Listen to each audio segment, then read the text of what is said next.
Buenos días, mi nombre es Campuzano Mendoza Dulce María del grupo 503. Del tema del que les voy a hablar es de los clásicos. El subtema es la Revolución Francesa de 1789 a 1799. Este fue un conflicto social y político por diversos periodos de violencia que afectaban a Francia y Europa. Se inició con la autoproclamación del Tercer Estado, como la Asamblea Nacional de 1789, y finalizó con Napoleón Bonaparte en 1799.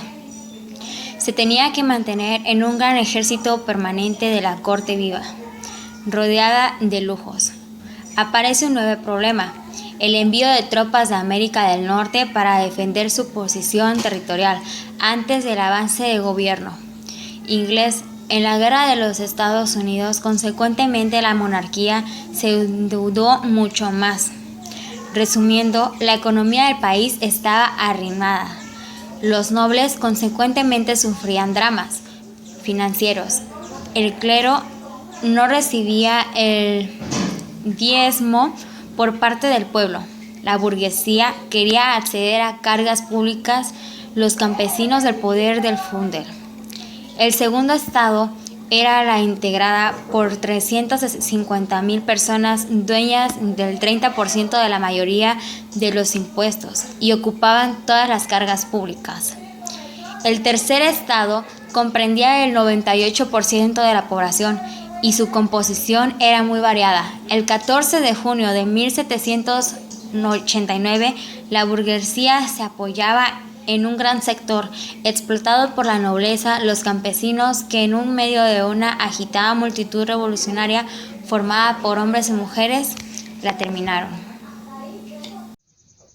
Hola, mi nombre es Adriana Crucillo Patricio y soy del 506 y le voy a hablar sobre los clásicos. Los clásicos significa primeramente en tradición clasista, digno de imitación permanente a una clase, particularmente a una clase superior respecto de otra inferior. El clásico lo que debe tomarse como modelo por ser de calidad superior o más perfecto, con toda preferencia remite a la cultura gregolatina. Estos son los aspectos definitorios por común aceptados. Es término continuo, sobre todo de catanonio, tanto el ámbito puramente académico como religioso o relativo a los libros sagrados, los clásicos dentro del ámbito más específico de la estética y la historia del arte. Denomina una categoría histórica frecuentemente asociada en el par clásico, barroco, también clásico, romántico, que sin embargo quería sumido en el anterior. Con todo, clásico refiere a un concepto sumamente normativo. Pertenece eminentemente al ámbito de las ciencias humanas y la educación, a la historia de las ideas y pensamiento.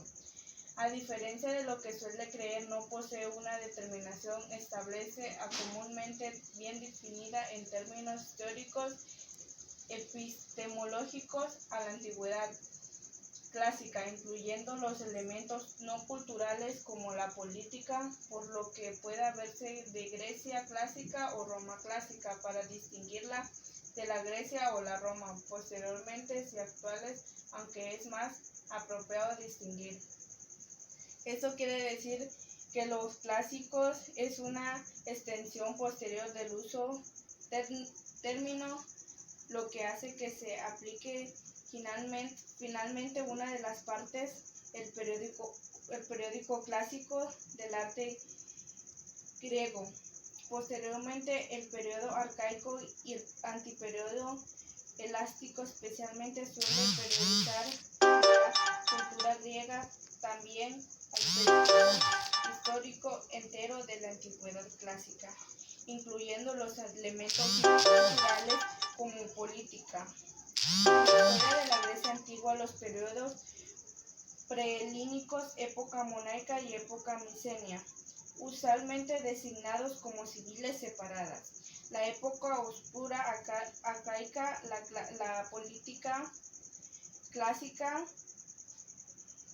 se reserva el califico de las clásicas a la producciones culturales que alcanza un rango de perfección o elevación, incluso a veces en el sentido de sumilmente, aunque con la propiedad define la armonía, características equilibradas.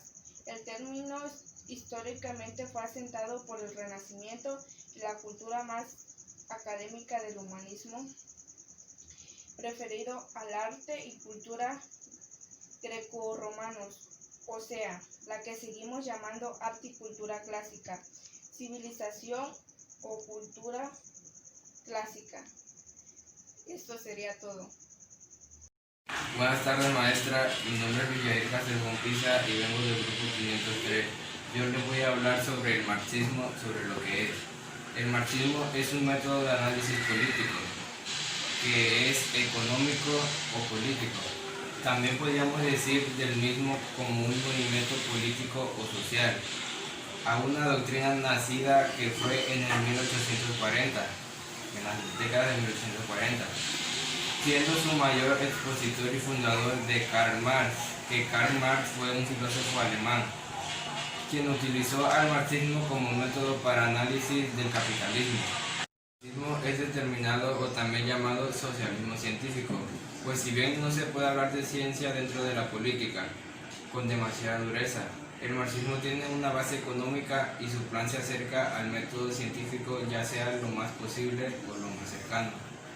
El marxismo está conformado por el conjunto de doctrinas políticas y filosóficas derivadas de la obra de Karl Marx, filósofo y periodista revolucionario alemán, quien contribuyó en campos como la sociología, la economía o la historia, y de su amigo Friedrich Engels, quien ayuda en muchos de sus avances en sus teorías o ya sea en métodos. El marxismo también puede ser el conjunto de movimientos políticos, sociales, económicos y filósofos derivados de la obra de Karl Marx, que fue un filósofo y periodista revolucionario de origen judío, quien contribuyó en el derecho como la sociología, economía, el derecho y la historia, de su alegado de Friedrich Engels, quien ayudó en muchas teorías y también en muchos métodos. Yo le voy a hablar sobre la teoría marxista. Karl Marx, a juicio de varios filósofos e historiadores, no se le concibe como un sociólogo. Sin embargo, hay que destacar que en la teoría marxista hay una sociología. El pensamiento marxista mantiene la unidad de la realidad y del conocimiento de la naturaleza y del hombre, de la ciencia, de la materia y de las ciencias sociales. Voy a hablar también sobre las aportaciones que han hecho las teorías del marxismo. El marxismo ha aportado sus propias soluciones a cada uno de estos ámbitos y ha visto cómo estas eran relativamente acogidas en el mundo actual. El marxismo implica por un lado las opiniones de Marx tratadas como un sistema coherente y por otro lado... Buenas tardes, profe. Mi nombre es José Perky Medel, del grupo 503, y me tocó el tema de los marxistas. Para los marxistas la sociedad se divide en dos clases, el proletario y la burguesía. La lucha constante entre estas dos es lo que provoca el avance o el retroceso de la civilización, que durante el desarrollo siempre han estado en conflicto.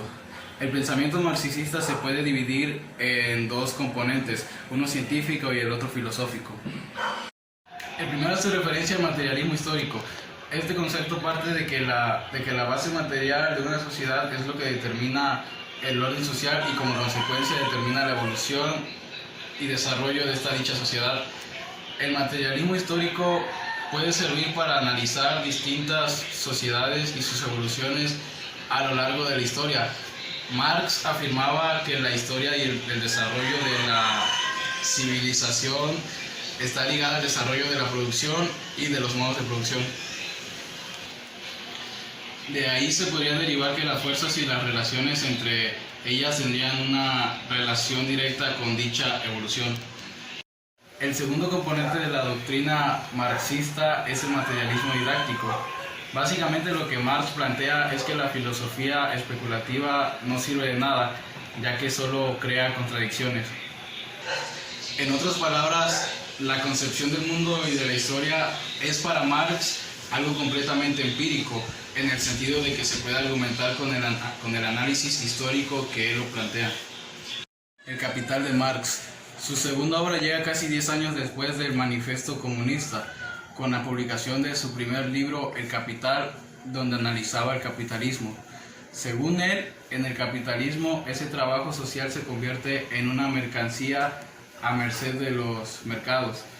Las jornadas serían pagadas no por lo que se hace, sino por cuánta gente está dispuesta a hacerlo. La plusvalía sería todo el trabajo extra que se consigue en el capitalismo a través de las fuerzas de trabajo.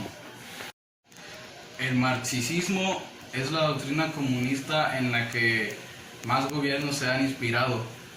Por ejemplo, Mao, Lenin, Stanley y Trotsky fueron los principales líderes que la intentaron aplicar.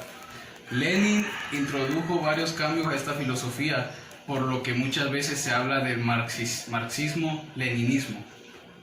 Buenas tardes, profesora. Mi nombre es José Antonio Ruiz Mejía del grupo 503. Voy a hablarles sobre las características del marxista. Son el fin del sistema de desigualdad de clases sociales para que existan una única clase o grupo social. Otra sería la abolición de la propiedad privada en pos de la propiedad pública. Otra sería el salario de un trabajador debe ser determinado por los beneficios que es capaz de generar. El cuarto sería el valor de una mercancía lo determina la cantidad de trabajo que fue necesario para su producción. La quinta sería la centralización de la economía y de los medios de producción para lograr una centralización de los precios desde el Estado. La séptima sería el impuesto sobre la renta debe ser pronunciado pero guardado a la vez. La octava sería el control de la banca centralizada. La novena sería el sistema de comunicación, de transporte y de educación deben ser públicos. Maestra, mi nombre es Celsin Shani Bautista Santana y vengo a hablarles sobre el tema que me tocó a mí. A mí me tocó hablar sobre los neoclásicos. Para empezar, ¿qué son los neoclásicos?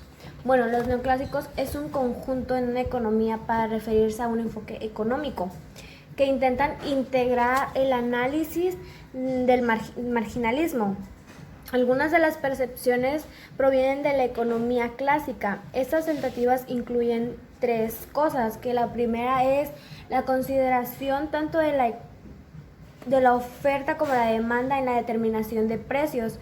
La segunda es la importancia del dinero en el análisis de asuntos económicos.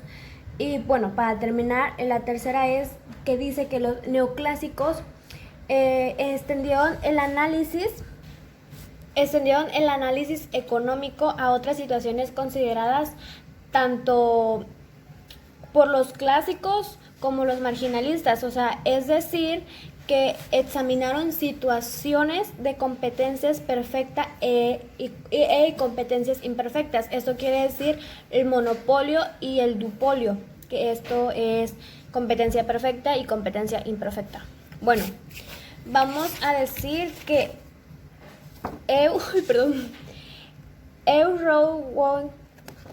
Weintraub dice que todos somos neoclásicos, ahora incluso los keynesianos, porque todo lo que enseñamos a los estudiantes, lo que es la economía principal, es la economía neoclásica.